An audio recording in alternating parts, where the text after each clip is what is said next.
Roaring Kitty, aka Keith Gill, just disclosed a 9-figure position in GameStop. Yes, we're back to where this podcast started. We're talking about GameStop and stonks, as crazy as it is. And E-Trade is considering suspending his account. This is going to take a little bit of background. I apologize here. I don't mean to monopolize. They're deplatforming him. Here we go again. Quick background. You remember the first basically viral moment for this podcast, this AI moment. I remember I was in Tahoe skiing, was the GameStop saga back in 2021. Thousands of retail investors following this individual, Keith Gill, were posting in this subreddit called Wall Street Bets, if you're not familiar. And they created a massive short squeeze and they sent the stock flying. Robinhood halted the trading. Remember, Vlad came on. That one all went crazy. We covered that all. And then Keith Gill went silent for the past 3 years on Twitter and Reddit. He said nothing. Then on May 12th, he posted this meme on X, which has been viewed 28 million times. Now, if you don't know this meme, this is the lean forward meme when you've got a game controller in your hand. It is a way to signal like, hey, we're getting to the boss level. It's going to get exciting. Here's your GameStop chart, folks. You see that first peak? That's when we reported on it back in 2021. And here we go again. It just had a slow ride down for 3 years and bink, popped up again. So GameStop stock tripled at the posting of that meme. Why is this important? Well, he has a huge position. He increased it from 200,000 shares, basically to 5 million. Had 120,000 call options. Chamath will comment on all this in a moment. If he exercised all these calls, Gill could own an additional 12 million shares. Here's Gary Gensler, who was on CNBC Wednesday trying to calm the markets down and or try to get control of this craziness. Here's the clip. I say to you, look, I want to put up a cryptogram. And it's of a chair leaning up, which we know from video game playing means, come on, this is the ninth inning, get ready. And we know that I'm a person who happens to like the stock of GameStop. This is the signal, come on, get ready.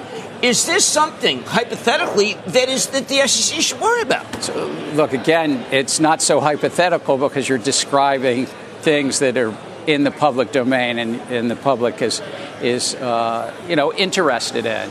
So, but generally speaking, you have to make sure that you don't mislead the public and that you don't in any way do things in the markets that may be manipulative or misleading.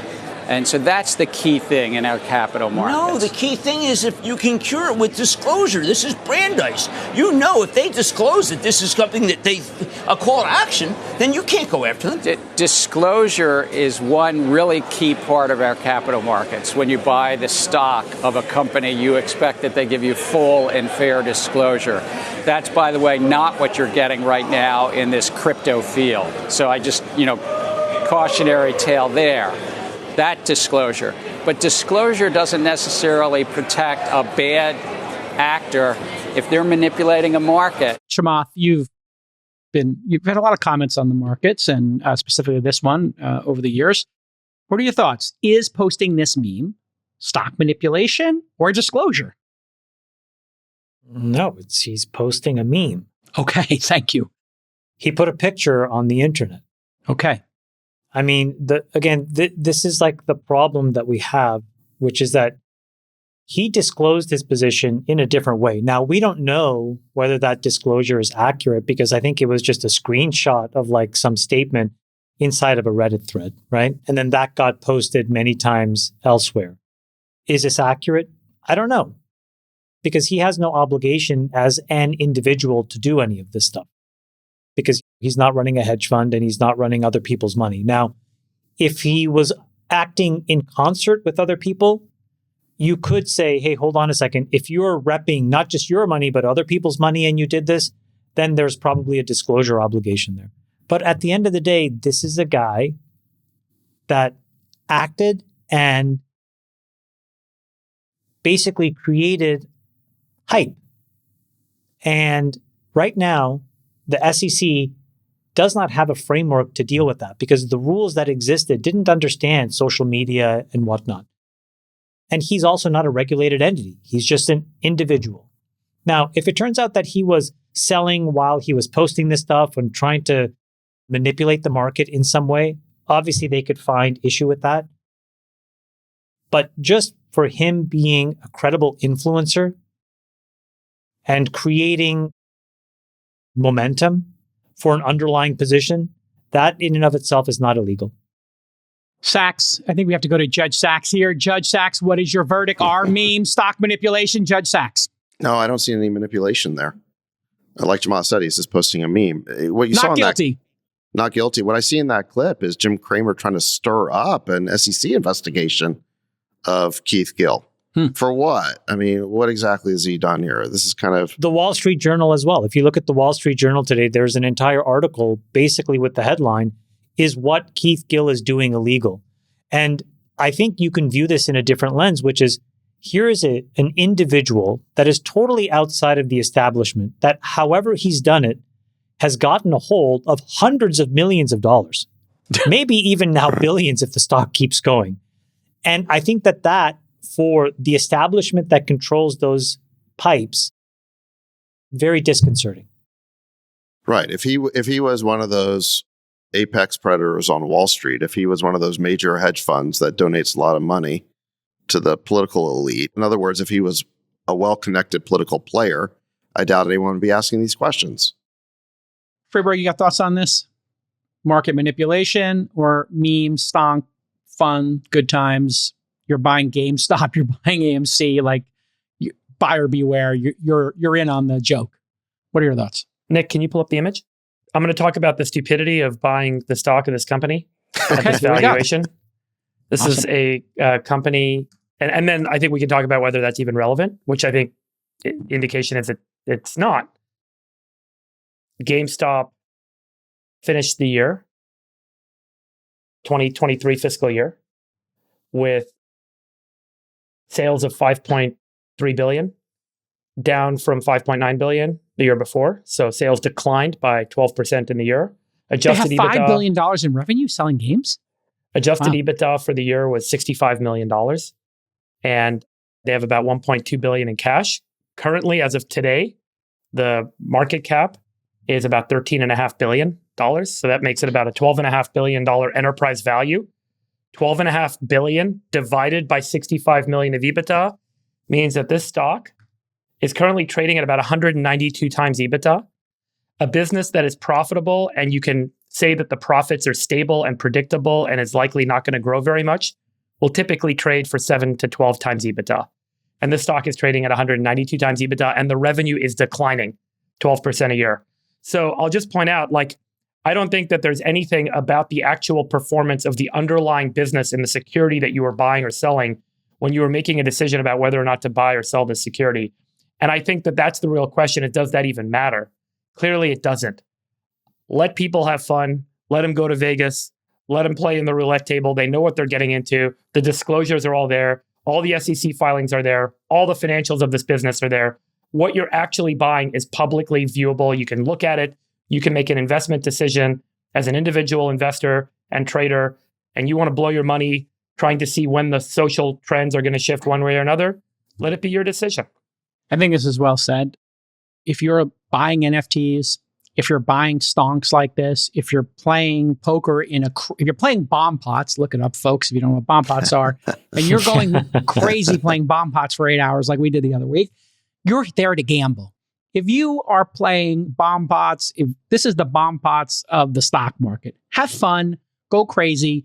If you're buying NFTs, if you're buying crypto and the latest token, you know what you're getting into. There's no law. There's no law that defines why you should or should not buy a security with respect to the diligence you have individually done to determine whether the underlying business is worth the price you're paying. Yes. The law says that the businesses that are listing their securities for public trading have an obligation to make disclosures on their financials and any other material events to the public. And they do that through the SEC filing process. That's all out there. And then what you as an individual do with it is up to you. Enough with the nanny state. Go ahead, Sachs. So when's the right time to put a short on this company? By the way, today Not there's all these investment advice. I mean, the stock is up 40% today. And then there's these reports that came out yesterday on a bunch of very big hedge funds that put very big short positions yesterday on the stock, and it's up 40% today. Here so we they're all go. going to get margin called. So this is where you see the same thing that happened last time where, what was that guy's name? The capital, what's that Melvin, guy's name? Melvin Capital. Gabe Yeah. Plotkin. Gabe Plotkin. He got blown out. Yeah, Someone's going to get guys. blown out on the wrong side of this. You're going to get plotkined. You're about to get plotkined. Don't get plotkined in a Saramucci. Yeah. That's what you don't want to do, because you could lose it all in a Sacramucci or two. It's basically a game where, Yes. the Redditors they bid up the stock Yes. to levels that realistically it's not worth that much. Disconnected but it from reality. it basically creates a short squeeze. So Yeah. the stock flies up. Yeah. Then the hedge funds know it's overvalued. So They they pile basically put in. new shorts on. Yeah. And then they Yeah. do the next short squeeze. And Totally. they'll do something that's even more dangerous, which is they can get synthetically short. Yeah. So they'll add leverage to this using all kinds of esoteric derivatives that other banks on Wall Street will happily sell them. And then when those are disclosed, then the Redditors can just pump it even more, which causes massive margin calls. So I think the thing that Friedberg, you're saying though, this is this existential thing that comes back. It's happened in NFTs. It's happened in the dot-com bubble. It happened in SPACs. It's happened in crypto. Are we supposed to protect people? And then the question is, who is the we? And are you supposed to say, if you're an adult and you can read, then read the disclosures and you're on your own? That's what the SEC says. Yeah. And that's what the rule of law has been. And so this is going to be an interesting test, because instead of an organization, it's going to be a person, in this case, Keith Gill, who will be the face of what happens to the stock. Because if a bunch of people all of a sudden plow into this thing and then it goes to 5, it'll be really interesting to see the reaction. Hey, you should have saved us. How could this happen? He dumped this on all of us. And the answer is no, he did not. Where was the government to save our day? Where was the government to protect consumers? That's Enough with the nanny state. That's the next cycle of the story. The next cycle of the story is No, the where was the government government? did. Yeah. And you showed how the government protected everybody, which was you showed the revenue and the profits and the margins, which is publicly available. And you did it in 2 minutes. I mean, anybody can look at your analysis and see. You didn't even use a sophisticated model. You used probably the calculator app on your frickin' Mac to figure out that it was 192 No, times. he did the back If you of the can't envelope. do man. that small He literally modicum did of back of the analysis. envelope. No, Yeah. no. I'm sure he used the calculator app. So you can't. Actually, the I whole have the point is- Casio.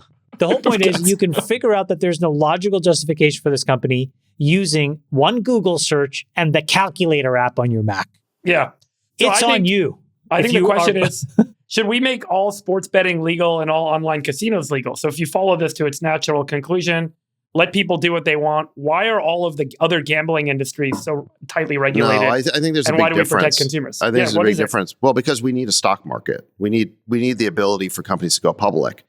It just so happens that you can get this weird effect where some stocks can become meme stocks. But that doesn't mean you want to design the entire system of securities laws around one or two meme stocks. The fact of the matter is that investors are sufficiently protected by robust disclosure requirements that apparently GameStop has followed. All that information is out there. You basically dismantled the company in like 2 minutes.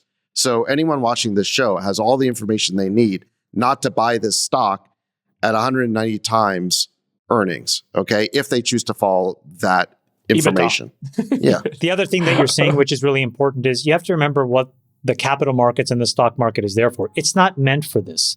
This is a small little cul-de-sac, but the overwhelming majority of the capital markets and the equity markets is to allocate excess capital to good ideas. That's what is usually happening.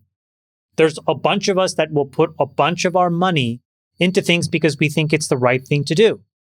And that is the overwhelming majority of what is happening in the stock market every day. And David's right. Every now and then, one of these things randomly comes up. And every period of time, there'll be a few parts of the market that go crazy. But the reality is that's not what the overwhelming majority of the actions, and that's not why the security is also there. Have you guys seen this guy? His name is Tim Nackey on Instagram. So what this guy did, this guy's incredible. So this guy went out and he basically bet 10 cents in online blackjack because he's legally allowed to do it where he lives. I think he's in Australia or something. Oh, yeah. That's 10 cents for every follower he has on Instagram. So over the last couple of months, What could go wrong? he's been racking up the bets. And he ended up doing these $100,000 plus bets because he got to over 1 million followers. He ran this thing up to over $1 million and he quit. But it's now he's formed like a blackjack syndicate. So everyone wants to kind of pile in and bet with him. I think that there's this really interesting phenomenon of like social betting. Everyone wants to be in a group together. He's got hundreds of thousands of people that have put money in. This is so great. And then he goes and does this online gambling. Nick, pull the video up I just sent you. Watch how this guy, and he's so entertaining. He's awesome. Oh man, this could be deadly for Sachs. Sachs didn't know about this. 72 So this was day going to 7. blackjack and betting 10 cents for every Instagram follower I've got. There are 940,000 of you weapons with us now. So a $94,000 bet coming right up. Alrighty, ladies and gentlemen, we have a $94,000 hand going on the line for the 940,000 of you weapons with us. 90 on the button, Come on 2K. Each of the side bets. This bloke definitely gloves up both hands on the golf course. Never has a blackjack hand stood to have such an impact on my life. I'm not healthy. Four's gross. 7 versus 6. That might be a double down. That might What be are we a doing, double Sachs? down. Are we But I'm doubling going down, Sachs? to What are we hit. doing? I'll take 3.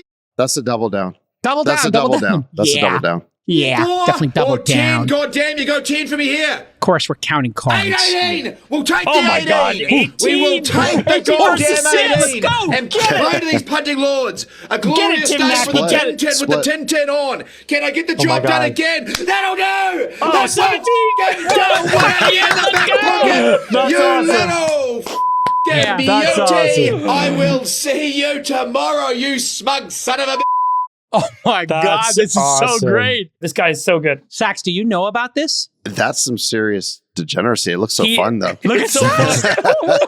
All in syndicate. Let's go. One Let's hand go, a day. Sachs. One It hand a was- day. There's only one a day. Oh my God.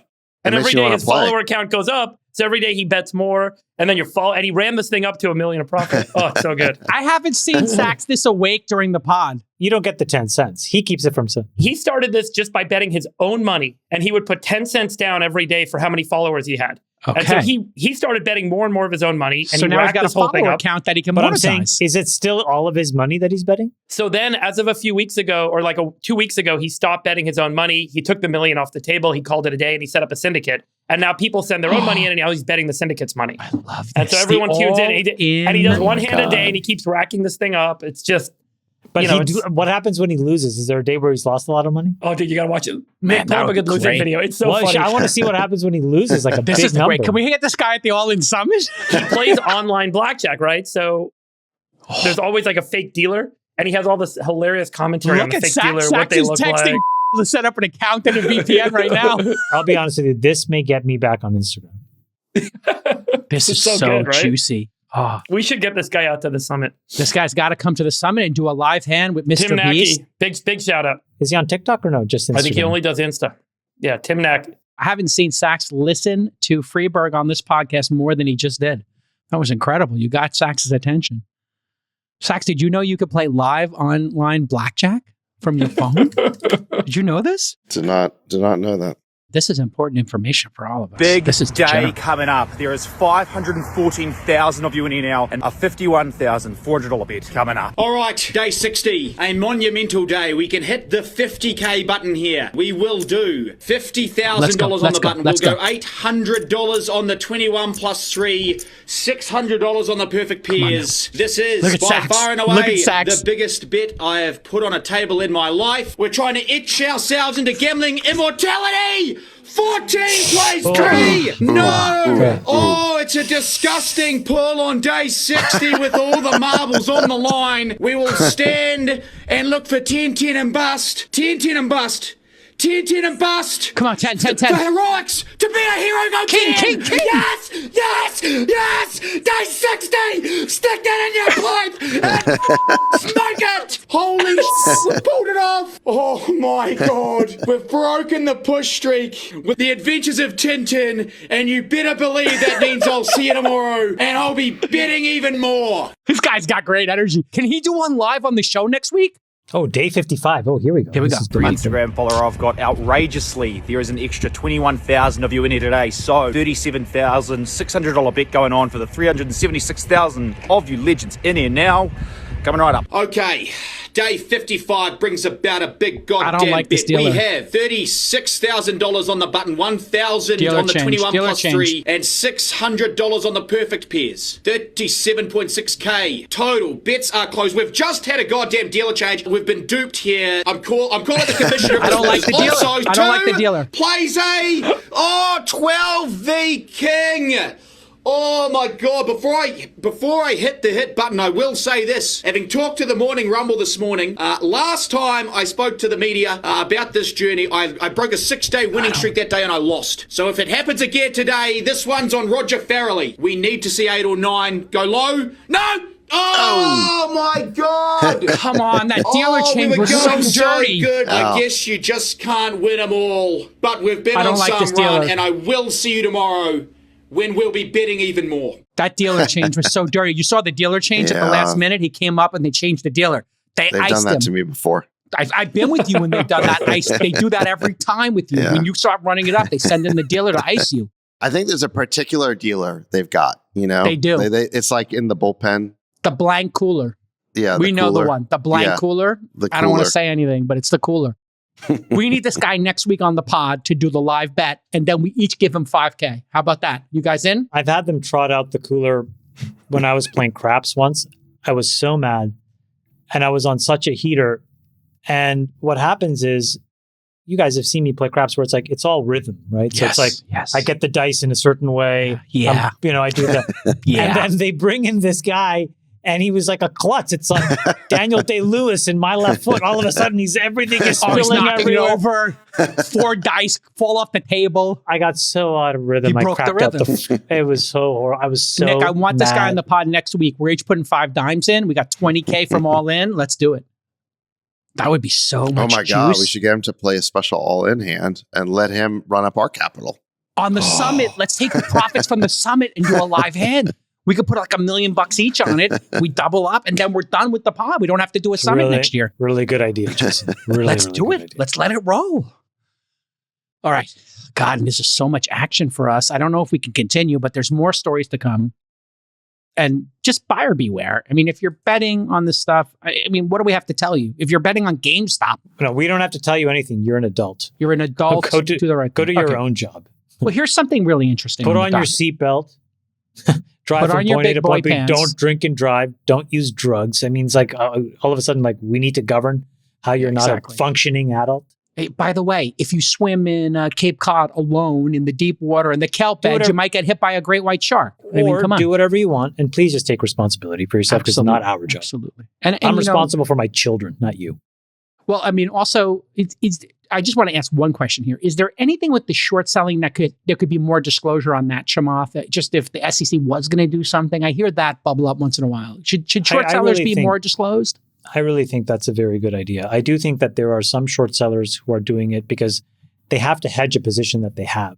Mm-hmm. But then there are other short sellers who are doing it speculatively. And there are synthetic instruments that banks will sell you to go massively super short. That's how you can get a situation where 140% of the stock is sold short, which shouldn't make sense. If there's only 100 shares of a company, how could it be that 140 shares are sold short? It's because you can have these synthetic Explain derivatives. synthetic for the audience because I don't think people know this concept. So there are ways where if you have a formal trading relationship with Wall Street and Okay. you need to be of a certain size and they go through a diligence process, they give you, so, I have one called an ISDA, and it's essentially an account and a framework that you negotiate with a bank that allows you to call them and say, hey, give me A, B, or C. And other times they'll call you and say, hey, I have this really interesting way to play X, Y, Z. And one of the things that you can do with them is you can say, listen, I want to go super, super long or super, super short a theme or a company. And they'll create a contract between you and them that'll allow you to get that kind of exposure. Now, you're not supposed to do that on a regular basis, nor are you supposed to lever this up. This is actually what blew up a different hedge fund called Archegos. I remember we covered it.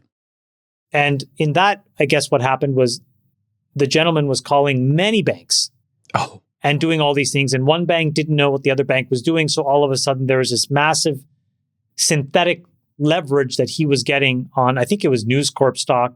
And then they found out, then it was unwound. Then he owed a bunch of money. He couldn't pay it. The whole thing shut down. The stock market went crazy. So there does need to be that disclosure, but there isn't a rule that says that. And every time somebody tries to introduce it, the broker-dealers basically lobby and kill it. So in a way, it's almost like a parallel universe where bets are occurring on outcomes in the stock market that are not tied to the stocks in the stock market. Well, it is tied in the sense that ultimately it all needs to feed back to an actual physical share. And so this is where all this price behavior gets further amplified. I think the point is that these forms of expressing risk can really amplify what would otherwise happen. So in Freeberg's example, most people would sit there, get the financials.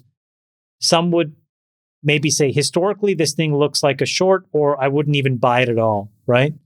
But other people may say, well, if I listen to the chairman and I think about the future, maybe I go long. That's a fine thing. You can enter the stock market and do that. But all this other stuff amplifies all these things to a degree that we're not really used to. And let's be honest, the people who are betting, I'll use the word betting here, the people who are betting on these things are not looking to get a 7% return or beat the average. I mean, they're looking to double their money in 48 hours. They know what they're getting in for. They're just walking up to the roulette table and putting 10K on black or red and then clapping and seeing 5 reds in a row and saying, oh, it's got to be black next. I mean, they're Philhelmuthing this. They don't say that when they lose the money. No, of course not. Yeah, no personal ownership here.